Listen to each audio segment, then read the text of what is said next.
Hey, what's up, everybody? I'm coming at you real quick with the lecture on chapter 27 of Uta Hagen's Respect for Acting.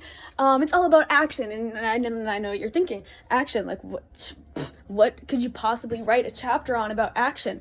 I was thinking the same thing. Here's the deal. I'm gonna show you a little something.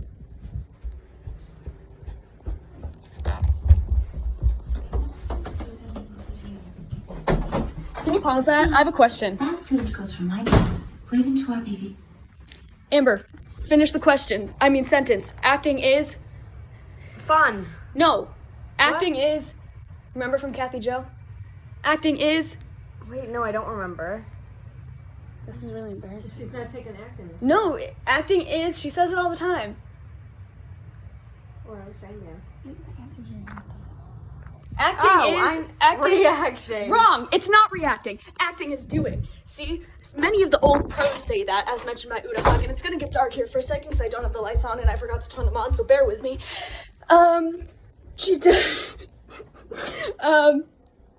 Wrong. Many people think acting is reacting, but no, it is so much more than that. This chapter right here, not coincidentally, LOL, being at the end of the book is there for a reason, because it is summarizing everything she has talked about throughout this whole book. And as my sister so foolishly declared, I was gonna edit it, but I think I might leave that whole thing in there. That acting is reacting, and it's not just reacting, acting is doing. Everything that she's been talking about throughout this whole book, like endowment, emotional memory, all that fun stuff, it's all useless if you don't implement it, basically, if you don't act on it, and if, where am I going with this?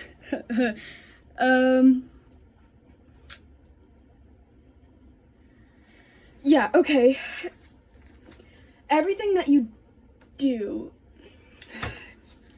This chapter was a little confusing for me. I had to read it a couple times, but basically it felt to me like this chapter was similar to the whole, like, showing versus being, all that, that when you're acting, you can't just, like, she talks a lot about attitude in this, and she likes to avoid using that word because she says here, the misguided actor predetermines an attitude towards a given person, object, circumstance, or event. He even finds an objective and then rides or floats towards it with his attitude. But that's not what we want. We want you to use action, because when you're in, it all comes back to living truthfully under imaginary circumstances. And when you're doing that, you're not thinking about how you should be behaving. Like she just talks about how you can't play an attitude. I'm just looking at the stuff that I, like, highlighted. What is my... Okay, yeah. So, like, they said that, you know, like, saying how you're gonna do something, it doesn't mean, like, how, like, oh, sadly, or excitedly, or quickly. It's how, as in by what means, or she says specifically, yeah, by means, purpose, or to what effect. That can't be gladly, quickly, smiley, whatever.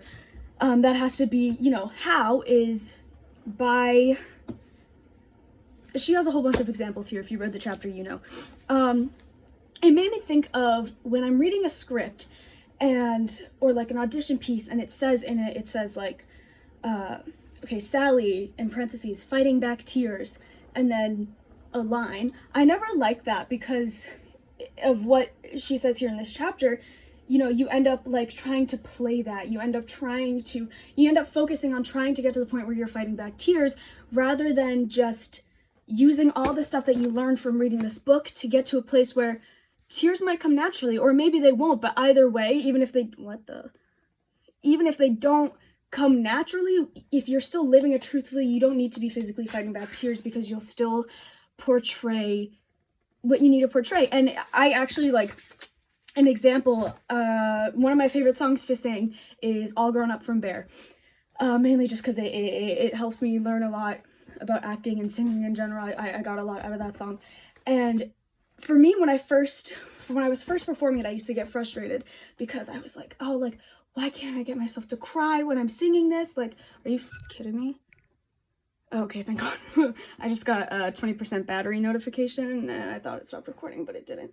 I used to be like, why can't I cry? Like, it's so sad, da, da, da, da.